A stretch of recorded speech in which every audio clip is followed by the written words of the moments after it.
भूषण वनमाला नयन विशाला शोभा सिंधु सरारी। समय बीतता है, राक्षसों का प्रकोप बढ़ रहा था। ऋषि मुनियों का तपस्या और यज्ञ करना अत्यंत दुष्कर हो गया था। उधर प्रभु रामदेव की अदम्य साहस, अतुलनीय धैर्य और अप्रतिम वीरता के गुण बाल्यकाल से ही प्रकट होने लगे थे। यही तो कारण था कि महर्षि विश्वामित्र जैसे ऋषि ने भी तरुण उम्र के श्री राम को भयंकर राक्षसों का संहार करने के लिए श्री राम को ही चुना। शौर्यशाली राम ने एक एक करके सारे उत्पाती राक्षसों का अंत कर दिया। इसी समय मिथिलापुरी के राजा जनक ने अपनी पुत्री सीता जी का स्वयंवर रचाया, जिसके लिए ऋषि विश्वामित्र को भी निमंत्रण दिया गया। ऋषि विश्वामित्र के साथ राम लक्ष्मण भी मिथिलापुरी पहुंचे। शक्ति परीक्षण में जब सभी राजकुमार धनुष पर प्रत्यंचा नहीं लगा सके, तब विश्वामित्र के आदेश पर राम ने भगवान शिव के महान पिनाक धनुष पर जैसे ही प्रत्यंचा चढ़ाई, धनुष 2 खंडों में विभाजित हो गया। शिव भक्त भगवान परशुराम के प्रचंड क्रोध को अपने दिव्य रूप और मधुर शब्दों से शांत कर दिया। जनकनंदिनी प्रकृति सदृशा लक्ष्मी रूपा सीता के साथ विवाह कर मनुष्य रूप में पूर्ण। सुंदरता बरनी न जाए, लघुमति बहुत मनोहरताई। आवत दीखी बरातिन सीता, रूप राशि सब भांति पुनीता। सब ही मन किए प्रणामा, देखि राम भय पूरन कामा।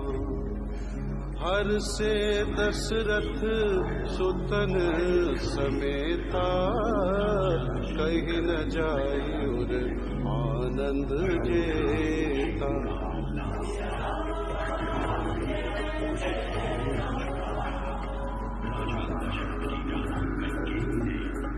समय बीतता गया और अयोध्या में राम को राज्याभिषेक करने की तैयारी होने लगी।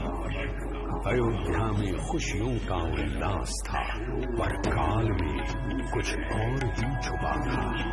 राजा दशरथ की रानी कैकेयी ने राजा दशरथ से 2 वरदान मांग लिए, जिसमें अपने पुत्र भरत के लिए राज और राम के लिए 14 वर्षों का वनवास। दशरथ शोक और पीड़ा में डूब से गए।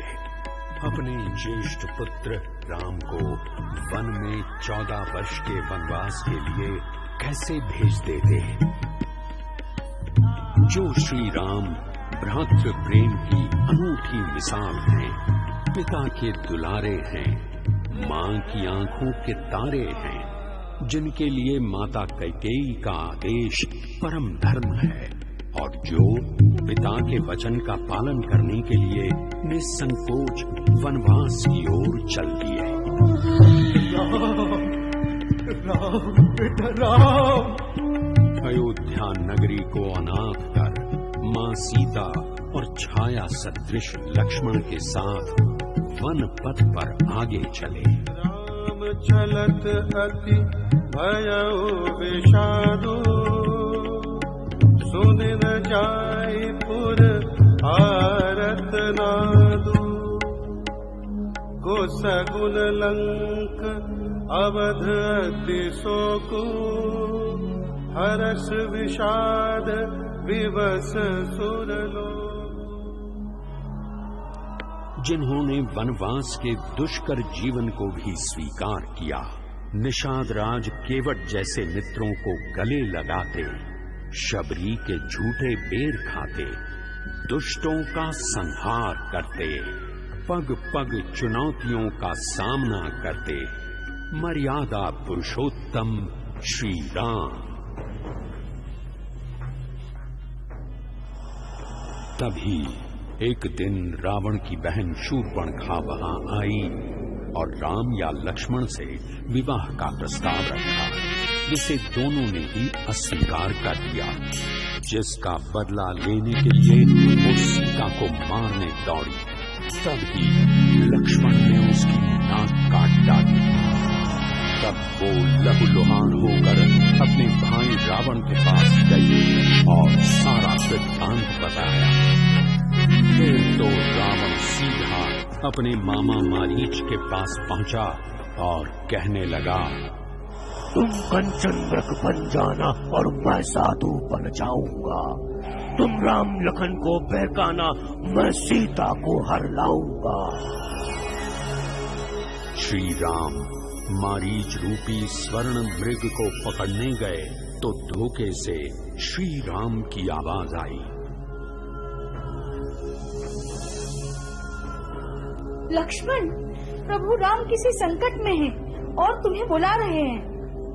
ठीक है माता, मैं जाता हूँ, परंतु आप मेरी खींची गई रेखा के बाहर मत आइए। इधर रावण साधु का वेश बनाकर सीता का हरण कर लेता है। प्रभु राम, प्रभु राम, लक्ष्मण, प्रभु राम।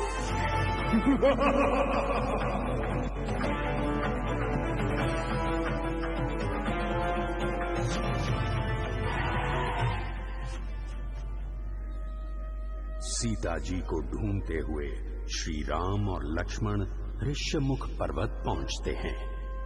वहां उनकी भेंट वीर हनुमान से होती है। हनुमान जी राम के ईश्वर स्वरूप को पहचान लेते हैं। हे प्रभु, मैं आपका सेवक हनुमान हूँ, आप मुझे कैसे भूल गए प्रभु? सुन कपिजिय मानसी जनियूना, ते मम प्रिय लक्ष्मण ते दूना। समदर्शी मोहि कह सबको, सेवक प्रिय अनन्य गति सो।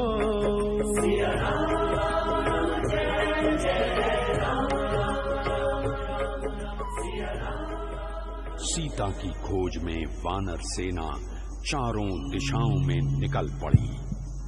दक्षिण में हनुमान जी ने समुद्र को लांघकर लंका में प्रवेश किया और अशोक वाटिका में सीता मां को ढूंढ निकाला और सीता जी को प्रभु श्री राम की दी हुई अंगूठी दी।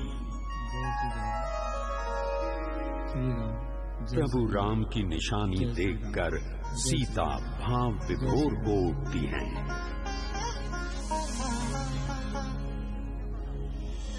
वाटिका में मेघनाद हनुमान जी को पकड़ लेता है और बंदी बनाकर रावण के दरबार में ले जाता है।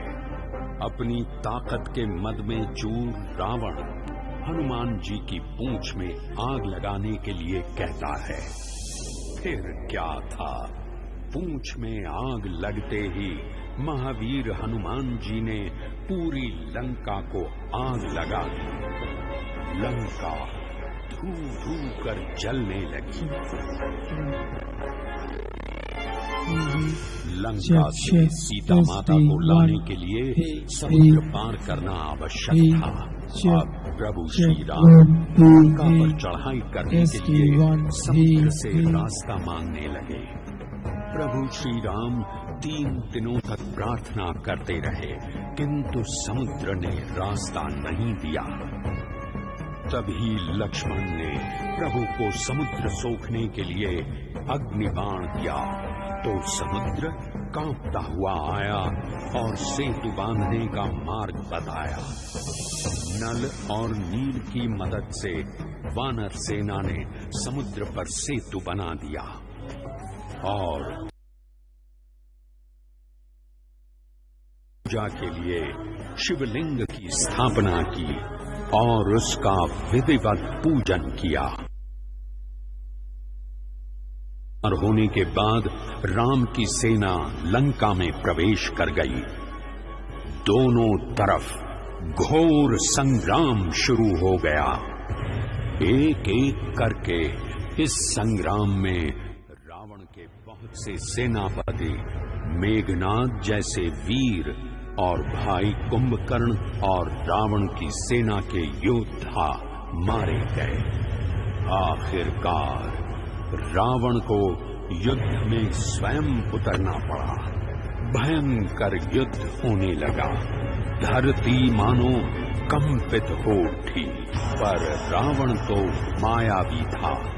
बाण लगने पर भी मानो बार बार जीवित हो उठता था। मैं क्रुद्ध युद्ध विरुद्ध रघुपति द्रोण सायक कसम से को दंड धुनि अति चंड सुनि मनुजात सब मारुत ग्रसे।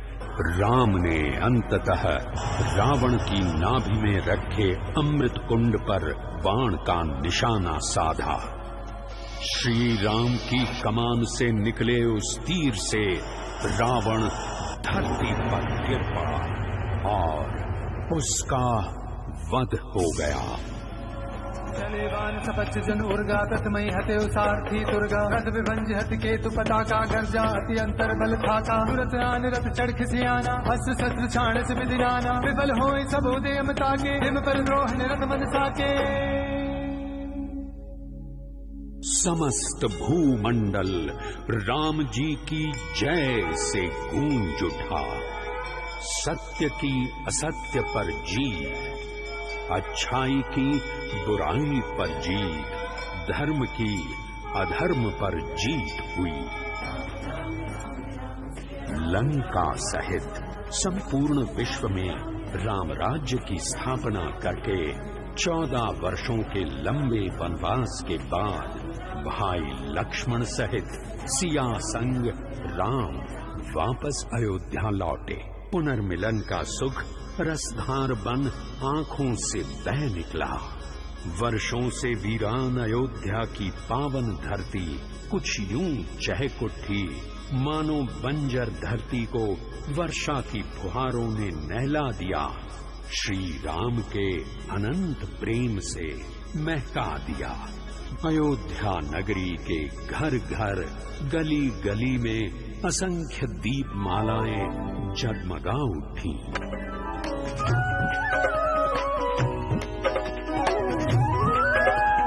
कंचन कलश विचित्र सवारे सब ही धरे सज निज निज द्वारे। धन्यवाद पताका केतु सब ही बनाए मंगल हेतु। सकल सुगंध सिंचाई गजबनि रच बहु चोक पुराई। नाना भांति सुमंगल साजे हर्षि नगर निसाद बहु राजे। राम सिया राम जय जय राम। राम सिया राम जय जय राम।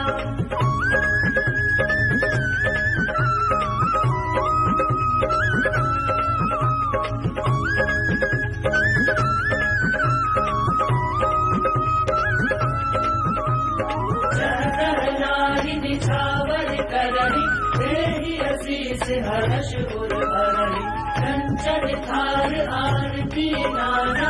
जुगती सजे करहि शुभ गाना। हरि आरती आरती हर के सब फल कमल विभिन्न विधि करके। फूल शोभा संपत्ति कल्याण निगम शेष शारदा बखाना।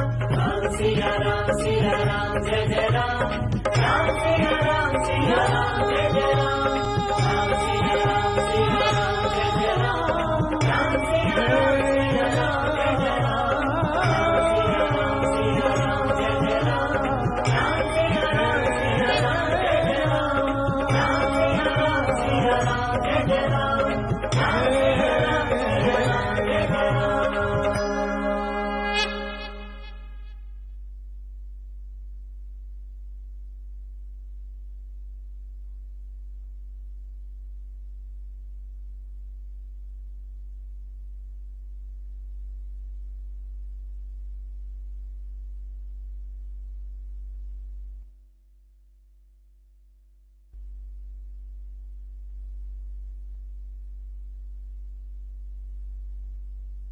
छत्तीसगढ़ राम जी की ननिहाल है, जहाँ की पावन छत्तीसगढ़ महतारी की पूजा की जाती है।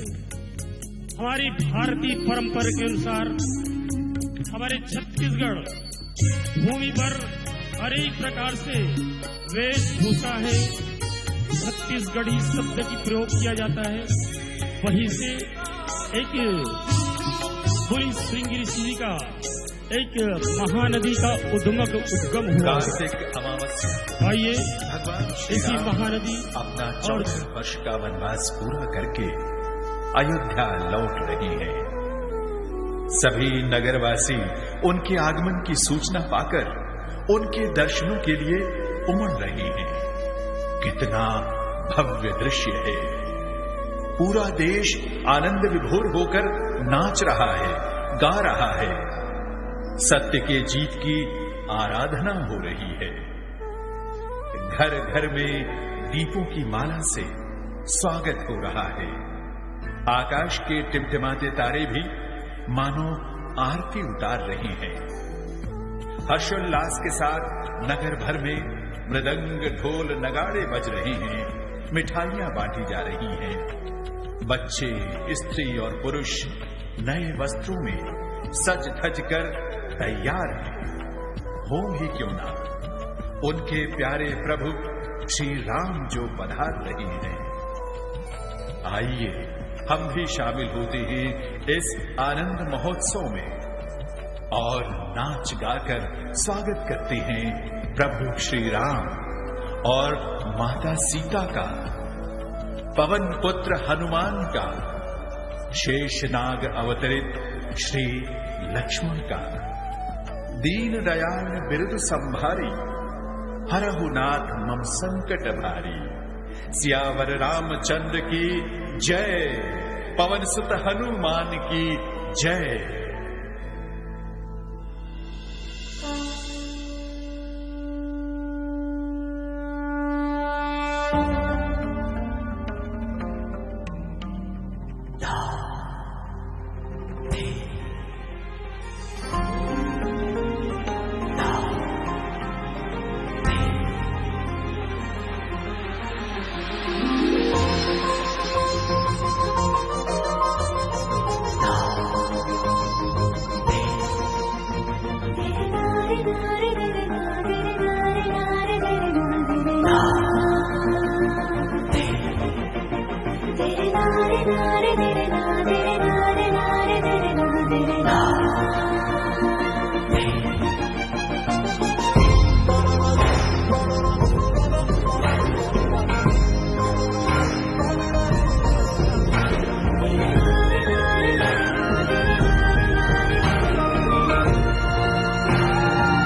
you.